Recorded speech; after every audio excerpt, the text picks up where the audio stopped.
Oi, boa noite, pessoal. Hoje a gente vai falar sobre a fisiologia do sistema visual. Uma fisiologia um pouquinho mais complexa que a fisiologia do sistema vestibular e auditivo, como a gente conversou na semana passada, mas o importante, eu acredito aqui, gente, é o ponto-chave, pelo menos os pontos básicos, para a gente entender como que funciona todo o processamento neurofisiológico das informações visuais. E aqui, a chave do entendimento da aula é você conseguir pensar no ponto a ponto do caminho da informação. E aí, se vocês conseguirem, vamos perceber que a aula vai ser um crescente do caminho de informação, do ponto de vista do trajeto de onde começa a despolarização até chegar no córtex visual. Então, a organização do raciocínio aqui, para tentar ajudar a ser mais fácil de compreender, pensem no caminho e todo o percurso que a informação vai percorrer até que chegue, enfim, no córtex visual. Então, falando aqui sobre córtex visual, a gente... Vamos lá?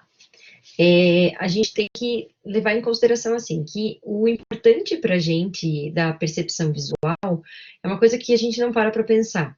A visão, ela é muito importante e ela é muito rica em detalhes. Você tem a capacidade com a tua visão, sem encostar em determinado material que você esteja enxergando, a perceber textura, a forma, enfim, a gente consegue ver determinados objetos, né, em movimento, e ao mesmo tempo a gente tem percepção do nosso corpo, onde ele está, porque a gente tem essa percepção do ambiente também. Então, a percepção visual, ela é muito importante, porque ela nos dá essa informação dessa localização espacial, e ela tem a questão da intensidade, é muito relacionada à questão de luz, e para a gente isso é muito importante. Tentem resgatar a informação da nossa aula de sono, em que luminosidade faria e faz diferença na nossa vida, do ponto de vista que ajuda a produção, estimula a produção de melatonina, que é o indutor de sono. Então, de onde a gente percebe a luminosidade é, sim, pelos olhos, sistema visual. Então, essa é uma informação. Questão de forma, movimento, visão em cores, enfim, vejam que é um sistema sensorial aqui que tem um número de informações muito grande para levar lá para o nosso cérebro. Então, ele vai ter células bastante específicas e um número de células até maiores do que nosso sistema auditivo, para conseguir dar o maior detalhamento possível dessas informações, daquilo que está ao nosso redor, aquilo que a gente consegue enxergar. Então, vamos começar anatomicamente o nosso percurso. Então, o importante ali, e quando vocês forem estudar no Guyton, são 2 capítulos. O primeiro capítulo fica falando muito das questões físicas, do raio chegando e conseguindo atingir a retina, os problemas, inclusive, que podem acontecer, miopia, astigmatismo, enfim, né, das alterações da córnea, enfim. Eu acabei pulando um pouco isso para a gente poder focar em aspectos bem neurofisiológicos da visão e não tão físicos. E aí a gente tem que partir a partir da retina, que é, na verdade, a camada onde a gente tem a presença das células sensoriais, né, dos neurônios, que vão ser capazes de serem estimulados mediante um estímulo luminoso, e aí que vão ser capazes de despolarizar para que haja uma informação aqui, o trajeto de uma informação conseguindo atingir o córtex visual. Então, assim, a retina, gente, que está lá na parte posterior do nosso olho, enfim, é a nossa camada aqui neuronal, né? Onde estão as células neuronais que vão responder ao estímulo luminoso. Ela é dividida em diversas camadas, eu já vou contar ali para frente nas figuras, mas o que ela tem de principal é a presença dessas células que são chamadas de cones e bastonetes, que são as nossas células capazes de sofrerem alterações mediante a resposta luminosa, e aí essas alterações é que vão ser capazes de estimular as células neuronais.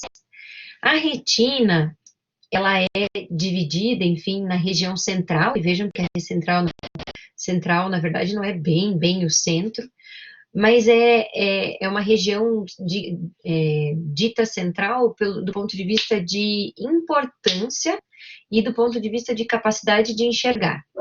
O que a gente quer dizer? Essa região aqui é chamada de fóvea, e a fóvea, gente, é onde a gente tem a nossa visão mais acurada, tá? E o que quer dizer? Que nessa região aqui, gente, na verdade, eu tenho uma capacidade de despolarização das células ganglionares e as células neurais ali muito grande. Então, é o local em que eu tenho um maior número de cones e bastonetes, que são aquelas células que podem e que alteram a sua conformação e a sua funcionalidade de acordo com o estímulo luminoso.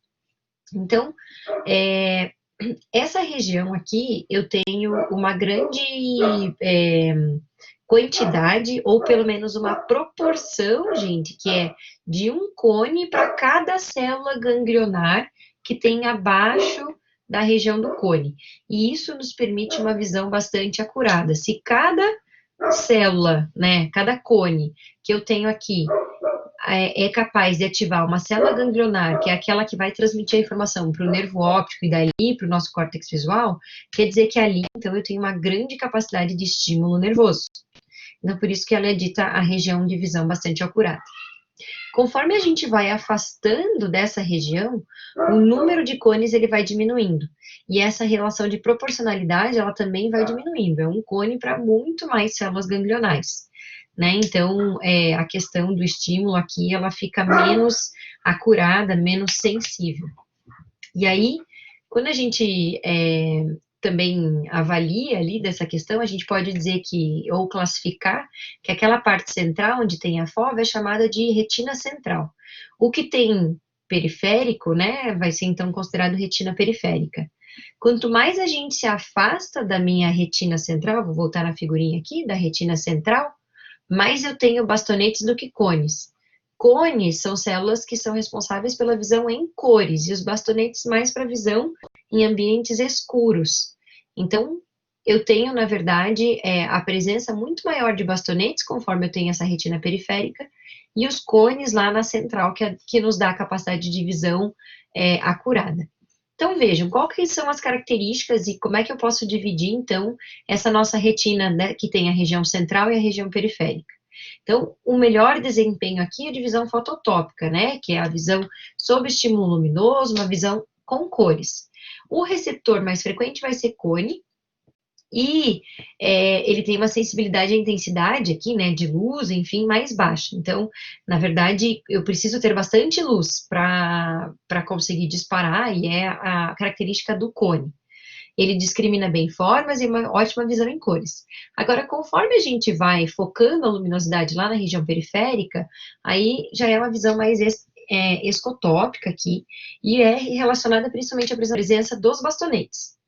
Ele tem uma sensibilidade alta, né, a intensidade, e aí ele é mais, obviamente, bastonetes é mais uma visão noturna, que a gente fala, ou escura, e aí como, se vocês se imaginarem num ambiente extremamente escuro, aí dá para perceber que, na verdade, quando a gente está no ambiente escuro, a gente demora um pouquinho, né, você está no ambiente claro, apaga a luz, você demora um pouquinho para se adaptar com aquela falta de luminosidade. Inicialmente parece tudo muito escuro, fica um breu realmente, mas conforme o tempo vai passando, alguns minutos, né, não precisam ser horas, você percebe que você consegue até ter algum tipo de contorno, enfim, dos objetos, enfim, que estão ao teu redor, mas sem grande discriminação de formas ou grande qualidade de informação dessa imagem que tá aparecendo, ok? Então, é bem, é bem fácil da gente perceber e de fazer o teste em casa, né? Você está num ambiente muito, muito claro, imediatamente apague completamente a luz. Você percebe que aí você não tem, após uns minutos, você até consegue ter algum tipo de visão, mas é precário do ponto de vista daquilo que você está vendo e do ponto de vista de detalhamento da tua informação visual. Vamos lá, a retina, ela é dividida aqui, gente, em 7 camadas. Então, o que eu preciso ter em mente? Não é para decorar o número de camadas. O que a gente precisa ter? Que eu tenha a camada pigmentada lá, e Logo abaixo, eu vou ter a região onde eu tenho as nossas células receptoras, cones e bastonetes. Abaixo delas, eu vou ter uma série de células neuronais que vão transmitir as informações, né? Elas são interneurônios, basicamente, assim dá para a gente chamar, que vão transmitir as informações que despolarizam. Vamos pensar, estímulo luminoso vai ativar, estimular alterações de cones e bastonetes, e aí a despolarização dessas células vai ser capaz de transmitir uma informação para células que estão aqui interpostas até que a informação chegue na célula ganglionar e dali para o nervo óptico. Então, vejam, eu tenho células horizontais numa camada plexiforme externa aqui e células amácrinas na camada plexiforme interna. Eu tenho informações aqui, gente, o que é importante a gente já começar a ter noção dessas camadas? As informações, elas podem ser via vertical ou também via lateral ou via horizontal. Então, essas células, o que a gente pode perceber? Que essa célula horizontal, ela está conectada a diversas células receptoras. A bipolar, ela está transmitindo direto a informação, mas ela tem aqui a interferência, possivelmente, da célula horizontal. Então, vejam que a informação aqui, ela acaba, de certa forma, ou se a gente tentar explicar aqui, ela vai sofrer bastante influência dessas células, desse compartimento intercelular, vamos dizer assim, né? Esses interneurônios que estão influenciando ou, de certa forma, sendo interceptadores da informação inicial que acontece aqui em cones e bastonetes, tá? Então, eu tenho células receptoras, eu tenho uma camada aqui que tem células horizontais, as células bipolares, as células amácrinas, até chegar na célula ganglionar e dali para o nervo óptico.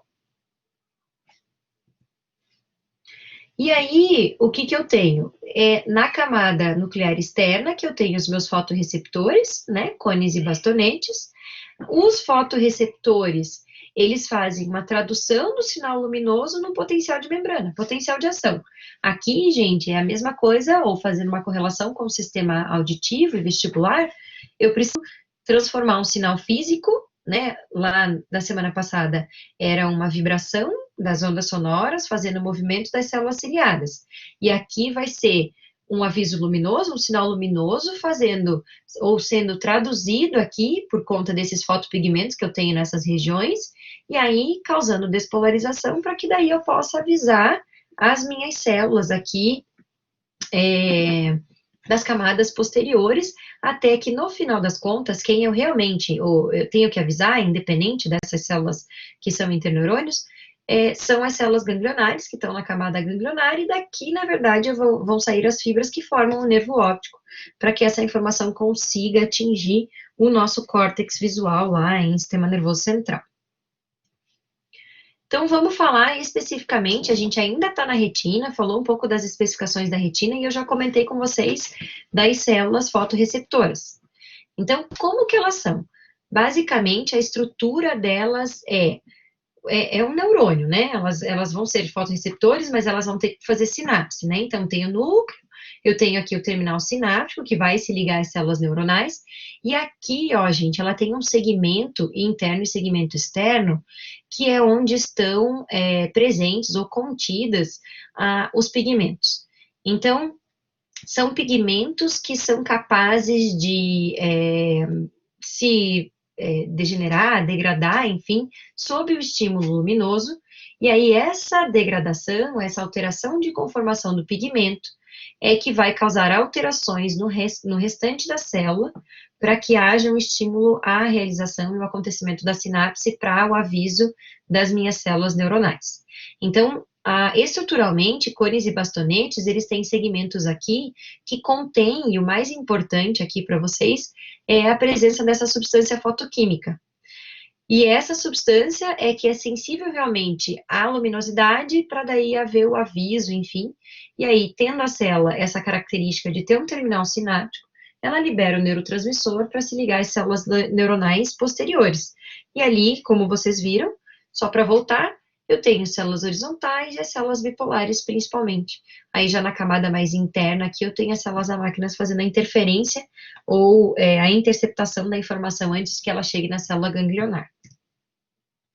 Qual que é a diferença entre os dois? Aquela estrutura que eu mostrei no slide anterior, ela é o básico. Mas o que eu tenho de diferente? O tipo de pigmento. Então, os cones, eles são dessa forma, né? São chamados dessa forma porque a estrutura da célula parece um cone, e o fotopigmento que tem são geralmente chamados, ou são, desculpe, não é geralmente, são chamados de iodopsina e fotopsina. Eles são responsáveis aqui por 3 tipos de pigmento, né, azul, vermelho e verde, mas depois eu vou mostrar para vocês que, apesar dessas cores serem as primárias, a gente tem, claro, a capacidade de visualizar muito mais cores do que isso, porque aí eu vou ter certos cones, enfim, a interceptação de acordo com o raio de luz. A visão responsável ou por interferência da função de cones, ela serve, na verdade, para a nossa visão diurna, né, ou nossa visão dependente de luz. Então, é aquela visão com nitidez, a visão acurada. Lembram que cones são as principais células que a gente tem naquela região da retina central, lá da região da fóvea. Então, visão acurada, rica em detalhes, enfim, né? Com esse detalhamento importante. Agora, bastonetes, nessa conformação aqui estrutural, tem um pigmento que é chamado de rodopsina. E aí, da mesma forma que os pigmentos dos cones, então a luz vai modificar a conformação, né, a degradação da rodopsina, gerando esse potencial de ação. Ele não é um tipo de célula responsável pela nossa visão sob luminosidade. Na verdade, ele é o tipo de célula que nos adapta a ambientes mais escuros e de baixa iluminação. Então, é por conta da função dos bastonetes que a gente tem uma capacidade de visão noturna, ou que a gente chama escotópica, né, com baixa luminosidade, pouca luminosidade. Então, a gente tem essas duas capacidades aí, para a gente é super importante, por uma questão de adaptação, né, até de evolução, se a gente for ver. Claro que a questão de luminosidade para a gente é muito fácil apertar o botão e acender a luz, mas se a gente for pensar numa questão de evolução de espécie, isso era muito importante, né, a questão de você ter essa capacidade de visão noturna aí, é importante até mesmo para a questão de sobrevivência. Como que eles funcionam, assim? Então, aqui é o exemplo da rodopsina, mas é um exemplo básico que até o Guyton utiliza como a forma de explicação da função dessas nossas células fotossensíveis. Então, a substância química que eu tenho aqui na presente, naquele segmento externo da minha célula fotorreceptora, ela sofre uma decomposição à luz. E essa decomposição é que faz excitação de fibras do nervo óptico depois, claro, de ter feito o estímulo ou excitação daquelas células que se interpõem entre as nossas células fotossensíveis e as células ganglionares. O exemplo que eu tenho aqui é da rodopsina, que é o pigmento que a gente tem no cone. Então, vejam que a energia luminosa, ela faz um estímulo à degradação, e aí eu tenho, independente da bioquímica aqui, de pensar que bato-rodopsina, lumino-rodopsina, meta-rodopsina 1, meta-rodopsina 2, enfim, é a questão da degradação. O que é importante a gente pensar aqui, do ponto de vista de ter o pigmento, né? A nossa capacidade de visão noturna é dependente de ter o pigmento. E aí, eu não sei se vocês já ouviram falar, enfim, de que existe um tipo de cegueira que é uma cegueira noturna, que é uma incapacidade de visão em ambientes escuros, e isso acontece por déficit de vitamina A, por isso que geralmente mãe e vó falam que é importante comer cenoura para enxergar bastante, enfim, coisas do gênero. É porque a vitamina A, ela é uma fonte para a produção da rodopsina. E aí, numa ausência de vitamina A, mas assim, gente, uma ausência mesmo, de cerca de 4 meses de déficit de vitamina A, existe um risco de cegueira noturna. Mas existem alguns estudos, até no Guyton ou o Baer, que comentam que uma reposição rápida de vitamina A que seja feita é capaz de suprir esse déficit de 4 meses que poderia ter causado essa cegueira noturna. Então, o importante que a gente tem aqui é que a degradação do pigmento é o estímulo à visão, é o que vai, na verdade, estimular a excitação nervosa, despolarização, potencial de ação. Mas a gente precisa que novos pigmentos sejam produzidos. e a produção de pigmentos é feita ou por reciclagem ou porque a gente tem fonte aqui sob efeito enzimático para a produção, obviamente, de novos pigmentos para que a nossa visão consiga manter-se sempre dentro de valores normais e de uma função normal. Vamos falar do potencial de ação propriamente dito aqui, como é que funciona a questão dessa despolarização, enfim, dessa ativação celular mediante o estímulo luminoso. Então, vejam, o que eu tenho aqui, ó, é a célula no momento de escuridão. No momento de escuridão, e o exemplo aqui da rodopsina, então eu estou falando de um bastonete. No escuro, eu tenho, na verdade, um canal aberto constantemente aqui para vazamento de sódio, né? Então, o canal de vazamento de sódio aqui permite essa entrada constante para que haja, enfim, o estímulo da célula, ou diferente, se a gente estivesse falando de cone, seria exatamente o oposto, tá? Agora, quando eu tenho a questão do estímulo, né, luminoso, lá no bastonete, eu vou ter a quebra da rodopsina. E aí, eu vou ter uma cascata, enfim, né, de reação, que vai ser dependente do GMP, tá? O GMP, ele, na verdade, vai fazer o quê no bastonete aqui? O exemplo que ele está dando é como se ele estivesse estimulando a abertura aqui do canal de sódio. Mas a depender de qual que é a célula que ele estimula, enfim, né, se o cone ou se o bastonete, ele permite a abertura ou o fechamento. Então, eu tenho a luz causando a degradação da rodopsina, e aí eu tendo, então, uma cascata de reação aqui, que eu vou ter o GMP, a proteína G, né, transducina, aí essa GMP fosfodiesterase, transformando o GMP ou numa forma nativa, ou, enfim, sendo capaz aqui de abrir um canal de sódio pelo GMP cíclico para permitir a despolarização ou a hiperpolarização da célula. Tá? Então, eu tenho essa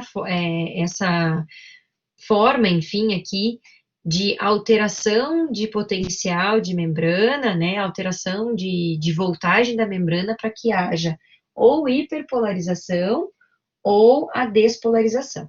Se eu tiver um aumento aqui, gente, do GMP, aqui dos 5' GMP, na verdade, eu vou ter uma redução da entrada de sódio, eu vou ter uma hiperpolarização da célula. Agora, se eu tiver uma ativação do GNP cíclico, daí eu vou ter a abertura do canal de sódio, e aí a entrada do canal de sódio que causa a despolarização. Então, essa é a forma de reação aqui, enfim, de função, né, que a gente tem aqui, principalmente do bastonete, mas é como vai acontecer essa reação para que haja o estímulo dessa célula e para que daí haja aqui, nesse terminal sináptico, a liberação do neurotransmissor para que as nossas células das camadas subjacentes, subsequentes, sejam ativadas. E aí, só terminando de falar sobre esses pigmentos aqui, não só dos pigmentos, mas na verdade das características que eu tenho dessas células fotorreceptoras, é a capacidade que a gente tem de adaptação à luz de acordo com a função das células. Então, a presença dos cones ali, a gente consegue ver com os cones quando a gente tem luz acesa. Aí, olha que interessante esse gráfico. O gráfico, ele fala quantos minutos a gente tem e como é que é a forma de adaptação das nossas células fotorreceptoras. Então, imagine se num ambiente claro e imediatamente foi desligada a luz, né? Então, qual que é a sensibilidade da retina? Inicialmente, as células que melhoram, mais rápido se adaptam à alteração de luminosidade são os cones. Mas se ele se adapta rápido num ambiente de escuro, ele vai dar uma sensibilidade, uma capacidade de visualização aqui inicial muito baixa. Conforme, na verdade, a gente dá um tempo para os nossos bastões se adaptarem a um ambiente com ausência de luminosidade, a gente percebe que depois de 10 minutos no ambiente escuro, a gente começa a ter uma melhora da nossa capacidade visual. E aí vejam o que aqui nessa região do gráfico, demonstrando essa sensibilidade, enquanto sob a ação de cones, a gente tem uma sensibilidade de 100, sob a ação e função dos bastonetes que demoraram mais tempo para se adaptar, mas que começaram a trabalhar a partir do 10º minuto aqui de escuridão, a gente aumenta a capacidade ou sensibilidade da retina para mais de 10.000. Então, é aquele momento, desliguei a luz, não enxergo nada, conforme o tempo vai passando, eu sei onde é que estão as coisas, eu consigo já me movimentar sem que cause grandes acidentes, enfim, que você já tem uma certa noção do ambiente. E aí tem essa capacidade. Volto a dizer, não é uma visão acurada, não tem muita nitidez, mas já é uma visão que nos permite a questão de movimentação, enfim. Então, é uma característica bastante interessante dessas células, né? Aqui, cones são muito rápidos de adaptação, mas se não tem luz, a nitidez da visualização é muito baixa, e os bastonetes que demoram bastante, mas que eles aumentam muito mais essa nossa sensibilidade à informação visual. E aí a questão que eu tinha falado para vocês da visão em cores, né? Que a gente tem os pigmentos azul, verde e vermelho, né? Mas que não são só essas cores, obviamente, que a gente pode e consegue visualizar. A visão em cores aqui, ela é muito dependente do comprimento de onda, e daí é uma questão física que, infelizmente, ou felizmente, eu não tenho uma capacidade de explicar para vocês, vocês devem lembrar isso muito mais do que eu da época de cursinho, enfim, comprimento de onda, então, e aí nessa influência do comprimento de onda, e aí a depender de qual é a faixa de estímulo, né, que ele vai causar, aí eu tenho essa capacidade de visualização, então, de cores, comprimento de onda de violeta, amarelo, laranja, independente de que seja exatamente o pigmento, né, daqueles fotorreceptores que a gente tenha no sistema lá visual, nos cones. E agora, finalmente, a gente vai começar a entrar na função neural da retina, falando sobre os neurônios. Então, naquelas células subsequentes, ou nas camadas subsequentes, nós vamos ter células horizontais, as células bipolares, as amácrinas e as células ganglionares. Então, essas células que vão ser estimuladas depois da degradação inicial do fotopigmento dos cones e bastonetes.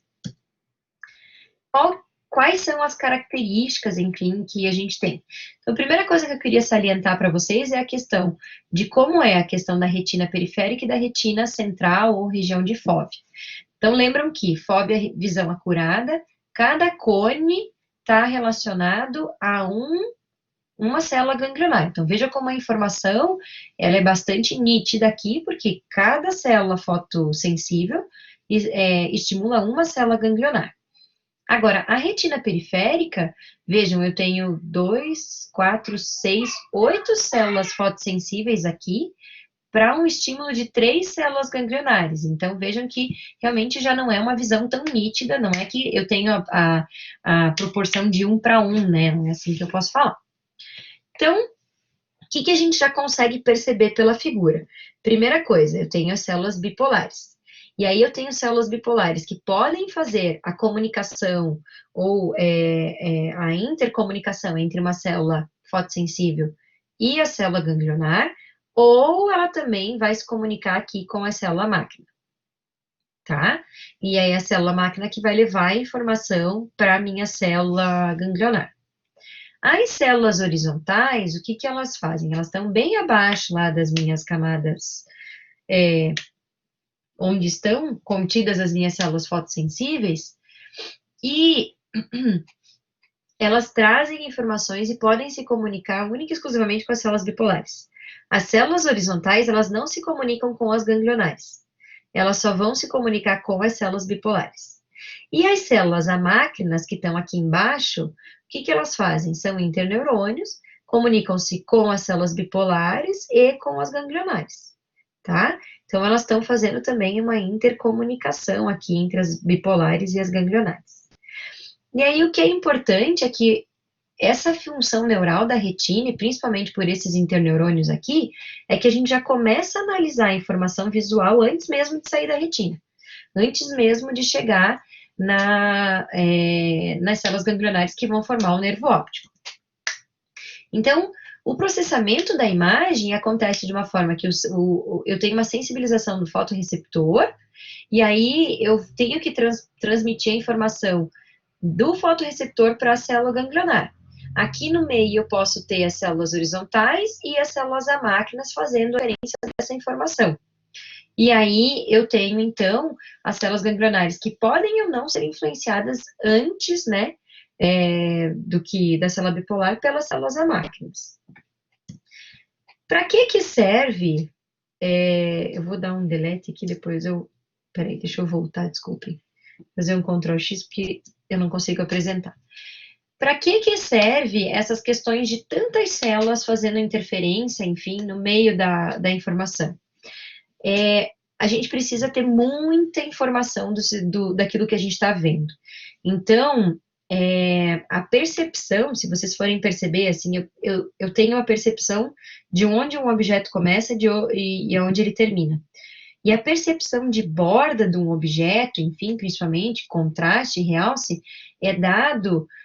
É uma informação de precisão visual, e ele acontece principalmente porque essas células, elas já vão começar a fazer não é bem uma interferência, mas é uma compilação da informação para mostrar, não, aqui eu tenho que estimular, e aqui é melhor eu inibir para que eu tenha a percepção de que a imagem começa aqui e termina aqui. O começa aqui e termina aqui, imaginem-se assim, vocês olhando para a borda do computador, para a borda do celular, onde vocês estão assistindo a aula, vocês sabem onde ele começa, onde ele termina. E possivelmente isso esteja acontecendo exatamente porque as suas células horizontais, elas estão fazendo um estímulo inibitório dos teus fotorreceptores lá, para mostrar para as células ganglionares que, ó, aqui a informação luminosa está vindo toda de lá, mas ela acaba aqui e começa aqui. E aí ela realça a borda de uma imagem, enfim, de um objeto que você esteja enxergando. Então, deixa eu fazer aqui, ó. O que ele mostra é assim, ó, eu tenho diversas células sendo estimuladas. E aí, todas elas estão sofrendo excitação. Mas eu tenho a célula, então, aqui fotossensível, as células horizontais representadas em H, as bipolares e as ganglionares. O que acontece? Todas elas estão sendo estimuladas, mas o que ele está fazendo aqui? Ele está delimitando uma borda. Ele está, na verdade, tentando inibir a excitação que está vindo das laterais para avisar única e exclusivamente essa célula ganglionar aqui, ou esse conjunto de células ganglionares que deve estar aqui relacionado.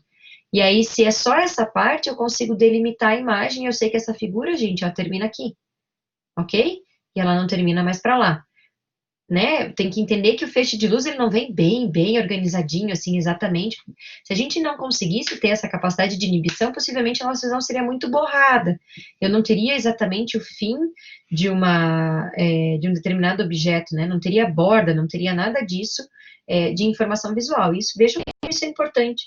Até pensando em acidentes domésticos, né? Se você não sabe, tá cortando eventualmente alguma coisa na cozinha, enfim, picando alguma coisa. Se você não sabe onde começa o teu dedo e termina o teu dedo, já imaginou o risco que isso seria? Então a gente precisa saber onde é que começa, onde é que termina, enfim, a gente precisa ter exatamente essa questão de percepção visual do contorno daquilo que a gente está vendo. E as células horizontais funcionam bastante por isso, além das células amácrinas, para transmitir essa informação para a célula ganglionar. E aí, chegando lá na célula ganglionar, elas vão ser divididas em diversos tipos. Existem livros que falam que as células ganglionares podem ser descritas como WXY e a terceira célula, ou elas podem ser divididas em tipo M ou tipo P. O que é essa organização? Lembrem que eu não sou uma pessoa que gosta de decoreba, eu quero só que vocês vão entendendo como que a gente está organizando. Pensem comigo, a informação visual ela é muito rica de detalhes, gente. Vejam, então, esse detalhamento de informações, ele precisa ter um endereço, nosso cérebro é organizado. Da mesma forma, fazendo uma correlação com a função auditiva, em que a gente tinha o campo, o mapa de tonometria, né, do ponto de vista de que cada região da escuta tem um endereço certo no meu córtex auditivo, o córtex visual também é dessa forma, ele é organizado.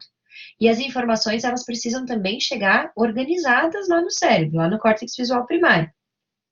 Para que ela chegue organizada, essa organização começa antes do córtex propriamente dito. Começa já ali na camada das células ganglionares. Então, vejam, as células ganglionares do tipo W, elas são responsáveis por um campo visual amplo e a questão de direção de movimento. As do tipo X, um campo visual pequeno. Então, a gente tem, você olhando para a tela do computador, eu tenho aqui na região, no local em que eu estou gravando a aula de vocês, eu estou vendo a tela do computador, mas eu tenho a minha visão periférica. Eu tenho tudo que tem ao meu redor, se tem movimentos, não tem, enfim. Mas eu tenho o meu campo pequeno, que é na frente do meu computador. Né, a tela do computador, agora o que eu estou vendo dos meus slides para passar a aula para vocês. A visão colorida, enfim. Do tipo Y, campo visual amplo, muito parecido com essa W aqui, alteram a imagem, notifica o cérebro a alteração. Importante isso para a gente, porque a vida, o mundo externo, a imagem do mundo, ela precisa ser muito estável para a gente não pode ficar mudando essa imagem do mundo, a gente precisa notificar o cérebro se eventualmente a gente está com uma imagem diferente do mundo, né? Uma imagem visual, uma informação sensorial visual periférica.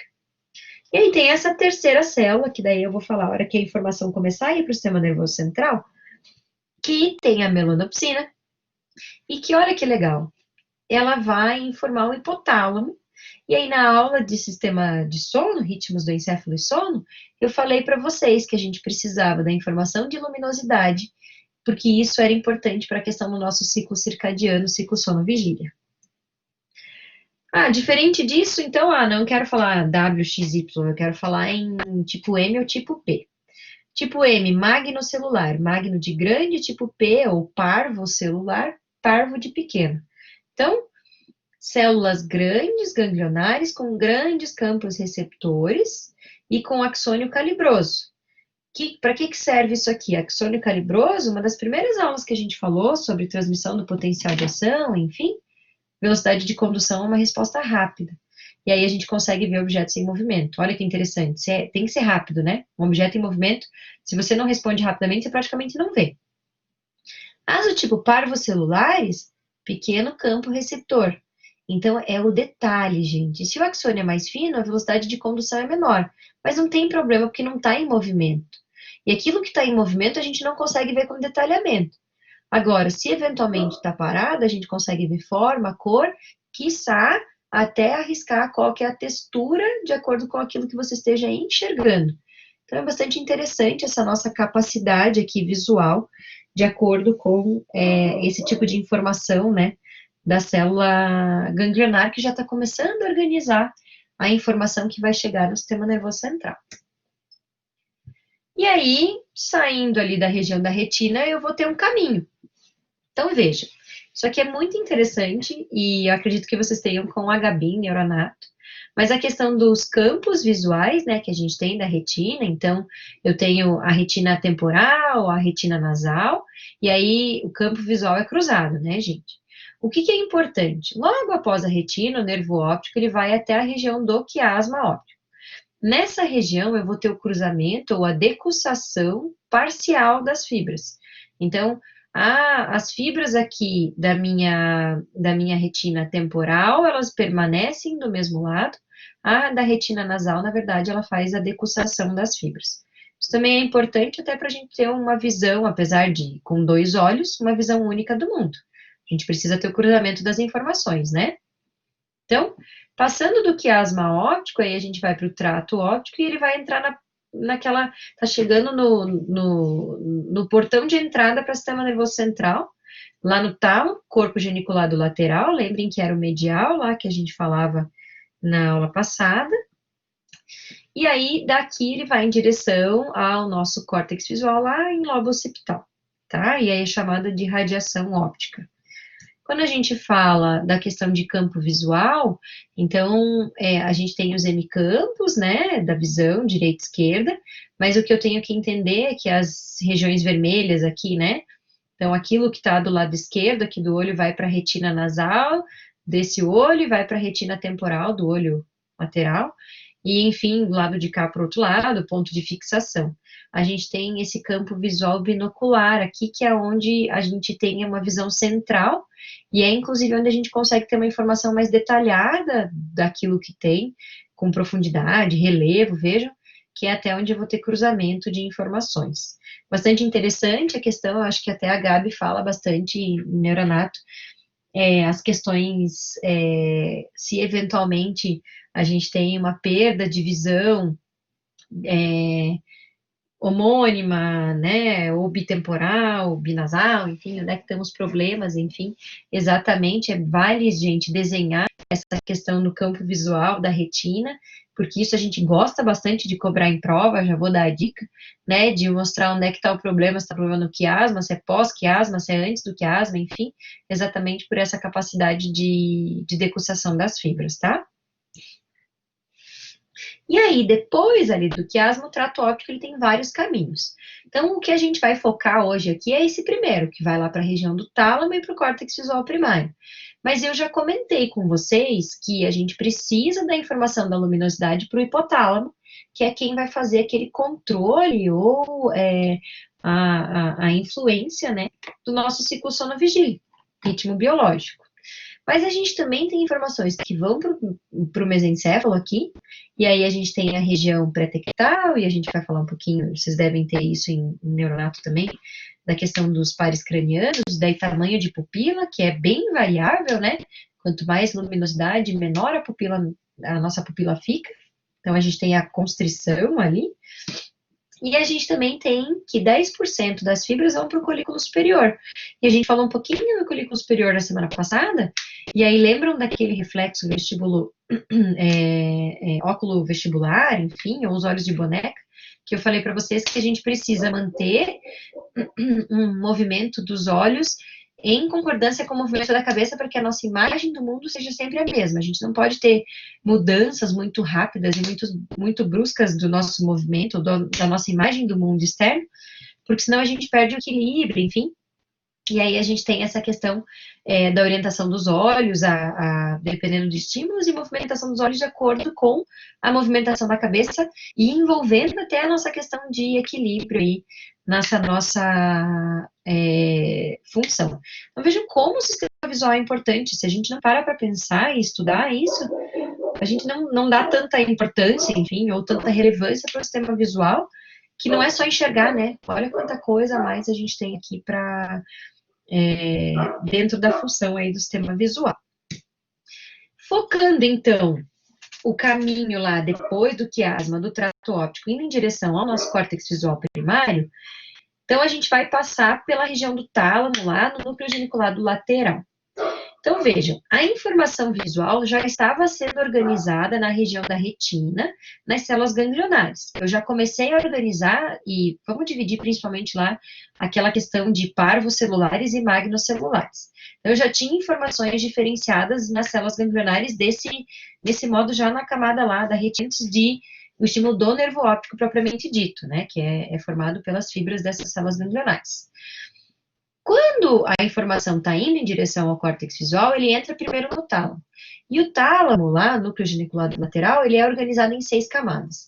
Eu faço uma correlação bem esdrúxula, mas eu mais ou menos faço como se a gente tivesse uma estante com 6... perdi a palavra? Mas, enfim, com 6 divisórias, em que a gente vai catalogar as informações que estão chegando. Então, eu faço um controle de informações, e aí eu vou ter diferentes qualidades de acordo com a camada que vai ser estimulada. E aí, essa questão aqui, né, do estímulo, é que as camadas magnocelulares, ou a camada 1 e 2, elas recebem informações ventrais ou das células do tipo M, magnocelulares. As camadas, olha que fácil que fica, das camadas parvocelulares do núcleo geniculado lateral, recebem informações dorsais ou das células tipo P. E daí eu tenho uma camada coniocelular aqui que recebe informação ventral e que daí são outros tipos de células ganglionares, tipo não M, não P, que vão ser responsáveis aqui ou vão mandar aferências para essa região. Então, olha a organização. Lembram que a célula ganglionar, ela já dividiu a informação em células do tipo P, parvocelulares, campo pequeno, informação rica em detalhes, tipo magnocelulares, campo visual amplo, pouco detalhamento, movimento da imagem, meu mouse mexendo, né? Aí a gente tem uma camada aqui, mesmo que a camada principal superposta, lá, não M, não P, indo para a cone celular. E aí as do tipo P mandam informações e são organizadas na região da célula lá, parvo celular do núcleo geniculado lateral, e a do tipo M na magnocelular do núcleo geniculado lateral. Então eu organizei, eu já comecei a catalogar a minha informação na célula ganglionar, e conforme a primeira classificação de informação, eu mando para um endereço específico lá na região do tálamo, do núcleo geniculado lateral. E a partir daí, então, agora eu vou mandar para o córtex visual primário, ou córtex estriado, ou V1, como vocês quiserem. Onde é que ele fica? No lobo occipital, na face medial do lobo occipital. E como qualquer córtex, eu tenho primário e tenho secundário. Ele também vai organizar a informação, então, a organização de corpos celulares aqui em camadas.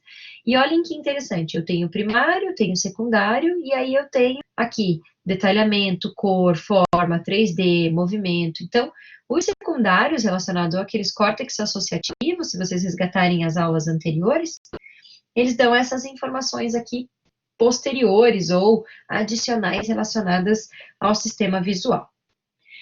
Quando eu vou falar do córtex estriado e da organização dele, ele também é organizado em 6 camadas. E assim como foi a organização do meu núcleo geniculado lateral. Então, ó, da retina, região, células do tipo M na retina, ganglionares, células do tipo magnocelulares ou camada magnocelular do núcleo geniculado lateral, dando para a camada 4, C-alfa aqui, né, do córtex estriado. Ou aqui eu tenho também a parvocelular indo em direção camada A e a C-beta aqui, também do córtex estriado. No córtex, gente, existem algumas funções que são agora um pouco mais complexas, né, obviamente falando, né, então a região cerebral, ela vai ter diversos detalhamentos e regiões para especificações do tipo de informação visual. Uma das coisas que é importante a gente saber é que a gente já falou que a gente tem campo receptivo binocular, e estava lá quando eu estava falando daquela questão do quiasma, até antes do slide de quiasma. Mas se a gente perceber, ó, a gente tem uma visão única, apesar de a gente ter a visão esquerda e direita, em algum momento essa informação cruza. Então, lá na camada 3 do córtex estriado, a gente acaba juntando as informações, tá? Então, eu tenho aqui, ó, sinais de entrada do olho esquerdo, sinais de entrada do olho direito, e daí aqui, ó, sinais binoculares. Então, eu tenho as informações para que a gente consiga detalhar a informação.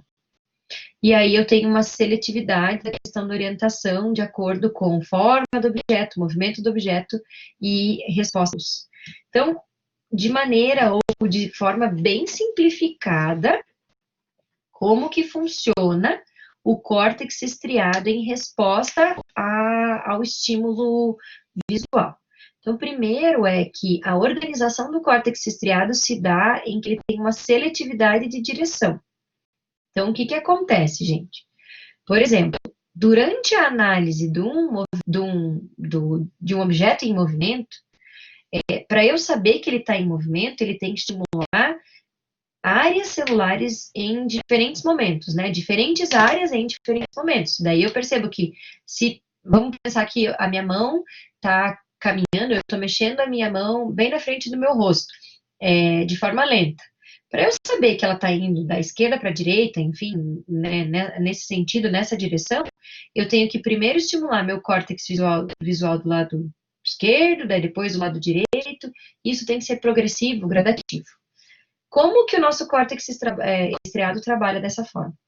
Ele tem regiões que são os campos receptivos. O que é isso? É a região que é capaz de ser estimulada por por uma imagem em movimento. Quer dizer que ela só vai ser estimulada a partir do momento em que aquela imagem esteja dentro daquele campo. Então, o que eu estou falando? Meu estímulo visual aqui na figura para vocês é essa barra em amarelo. E o movimento, essa barra, ela está colocando para a direita de vocês. O campo receptivo é única e exclusivamente nessa região aqui, do quadrado onde está escrito campo receptivo. E aqui embaixo, gente, é quando que dispara um estímulo, né? Pensem que os risquinhos que eu tenho aqui na vertical são riscos que correspondem à despolarização ou disparo dos meus neurônios do córtex estriado. Então, pensem que essa barra começou a se movimentar. Não estimulou essa região. Só vai estimular essa região quando ele estiver dentro do campo receptivo. Então, aqui não estimula, aqui não estimula, aqui estimula. Passou daqui, já não estimula mais. Ok? Então, eu só vou ter o disparo ou ativação neuronal quando aquela imagem entrar e o estímulo visual chegar no córtex estriado na região daquele campo receptivo. Então, veja que eu tenho um mapa específico para conseguir detectar uma imagem em movimento. E esse mapa é que me dá esse campo receptivo aí, de onde que vai ter que ter o disparo e a ativação durante uma imagem em movimento, para que eu consiga detectar essa movimentação, essa mudança de posição dessa imagem. Outra coisa que a gente pode ter é o tipo de células que tem lá no córtex estriado. Então, eu tenho as células simples e células complexas, que não são tão simples assim. Mas não desanime. Células simples, o que quer dizer? É a capacidade de disparo delas de acordo com a luz ligada ou luz desligada. Então, basicamente, ó, tá dentro do campo receptivo e o estímulo são as barrinhas em amarelo. O que eu tenho? Células simples, eu tenho células que se estimulam com a luz ligada, ó, células, luz on, né, resposta on, resposta off, com luz ligada e luz desligada. Eu tenho células que vão ser estimuladas com estímulo luminoso, né, aceso, então com muita luminosidade ou com baixa luminosidade. Então, vejam, esse campo aqui, essa célula aqui, está sendo estimulada, então, nesse campo, não com a luz acesa, mas sim disparando quando a luz está desligada. Como é que eu sei que a luz está desligada, professor? Aqui embaixo, ó, desligada, ligada. Então, pensem, nesse campo receptivo aqui, nada aconteceu. A partir do momento que eu liguei a luz, só essa célula aqui foi capaz de disparar.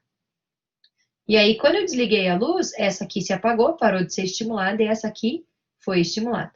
Então, pense, é o tipo de resposta lá das células lá no córtex estriado. Células que respondem ou não à luz acesa. E as células complexas, então, que vão ser mais complexas do que as simples, obviamente, elas têm a questão da direção. Então, vejam, as células são organizadas para que o movimento da imagem, eu preciso detectar se o movimento, por exemplo, vamos simplificar, é na direção horizontal ou na direção vertical. Para ajudar, o esquema do Baire aqui é na diagonal, né? Inclinado. Mas, enfim, o que quer dizer? Eu preciso saber se o movimento é em qual direção, para cima, para baixo, de baixo para cima, enfim. E aí o córtex estriado vai organizar isso para mim. E ele vai ter o quê? Campos visuais específicos para determinadas angulações do movimento. O que eu preciso que vocês entendam? A barrinha amarelo é o estímulo visual. Aqui embaixo, luz ligada, tá? Ou desligada, então quando está indo para cima é ligada. E aqui embaixo é o potencial de ação. Quando tem potencial de ação, quer dizer que o meu córtex está trabalhando, está estimulado. Então, o que quer dizer? O meu estímulo visual, ele está na mesma direção do campo visual. E aqui ele está caminhando. Ó, meu campo receptivo está na diagonal, a minha barrinha amarela está na diagonal. E ela está caminhando sempre nessa direção. No momento em que, ou enquanto ela estiver caminhando sempre nessa direção na diagonal, que está coincidente com o meu campo receptivo, com a luz ligada ou a luz desligada, de certa forma, com a luz ligada é até melhor, ela gera potencial de ação. Com a luz desligada, ela gera um pouquinho, mas menos do que anteriormente. Então, eu tenho a ação. A partir do momento em que a direção do meu estímulo luminoso não é coincidente com o meu campo receptivo, eu não estou estimulando essa região. E aí eu não tenho despolarização, eu não tenho potencial de ação. Tá? Então, volto a dizer, células simples e células complexas são células presentes no córtex estriado e que respondem aos estímulos de retina, nervo óptico, chegando até a região do meu córtex visual primário, V1, ou córtex estriado. são células que vão delimitar ou responder a estímulos que estão vindo lá da região do tálamo, né, anteriormente, e que respondem à luz acesa, né, células on, células off, ou questão também de direcionamento. Em resumo, facilmente, assim, simplificando muito o que acontece no sistema visual. Organização. Organização de informação, e a imaginação que vocês têm que ter, assim, é que cada pedacinho do córtex visual serve para uma informação específica do nosso sistema visual. Isso que é super importante entender. E aí, assim, além do córtex estriado, a gente tem informações, né, que vão para um feixe dorsal e feixe ventral aqui, que são informações não visuais primárias, mas visuais secundárias. Então, por exemplo, eu tenho um feixe dorsal que sai lá da região do tálamo, né? E que vai principalmente para a área motora primária, motora suplementar, e que ajuda no movimento visual. Então, aquilo que eu falei para vocês naquela questão pós-trato óptico, para onde vai toda a informação. O feixe ventral também, questão de reconhecimento de objetos, enfim, vai em direção ao lobo temporal e ajuda a gente para a questão de percepção de mundo. Então, a gente tem a informação primária, mas a gente tem uma série de informações que também precisam ser destinadas a outras regiões cerebrais essenciais ali para o nosso funcionamento normal. Então, a questão de percepção visual, gente, é muito importante porque ela envolve o nosso sistema visual. O nosso sistema visual, ele é muito organizado. E ele é organizado do ponto de vista de caminho e de percurso. Então, lembrem, retina. A retina já tem regiões específicas, retina central, retina periférica.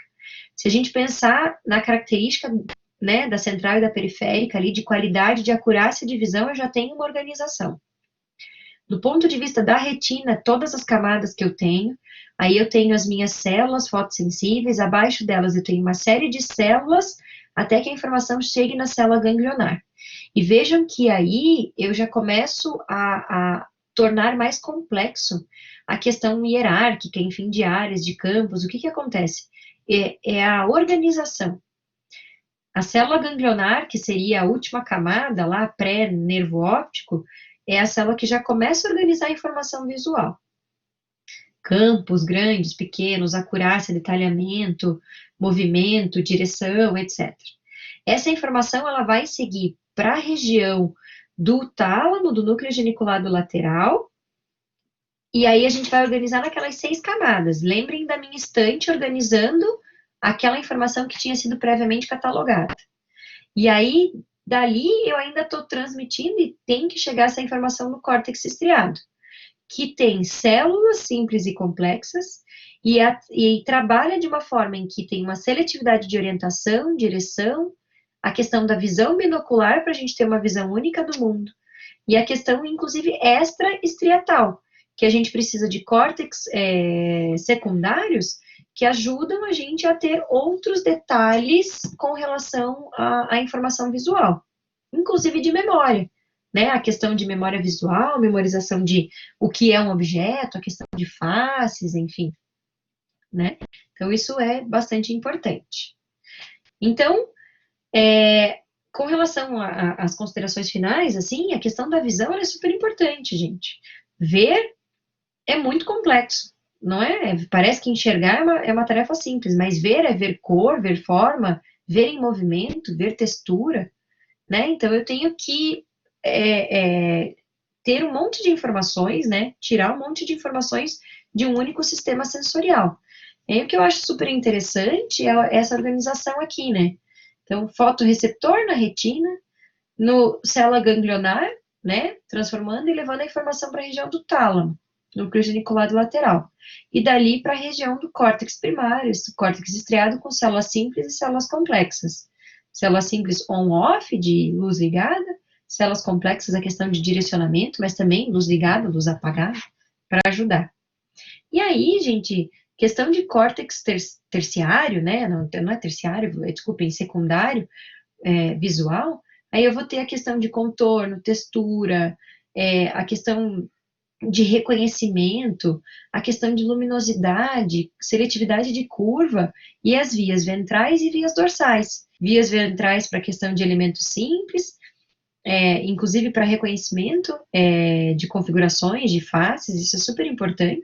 Imagine a perda da capacidade de reconhecimento de face, né? Isso pode ser uma função bastante complexa.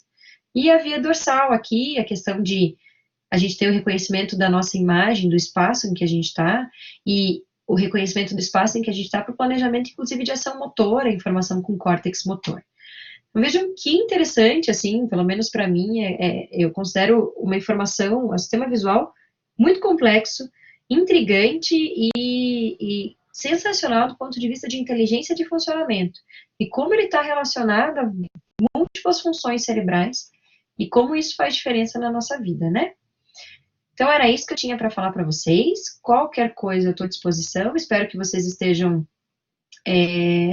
conseguindo ver as aulas, enfim. E eu desejo a todos ótimos estudos. Um grande abraço.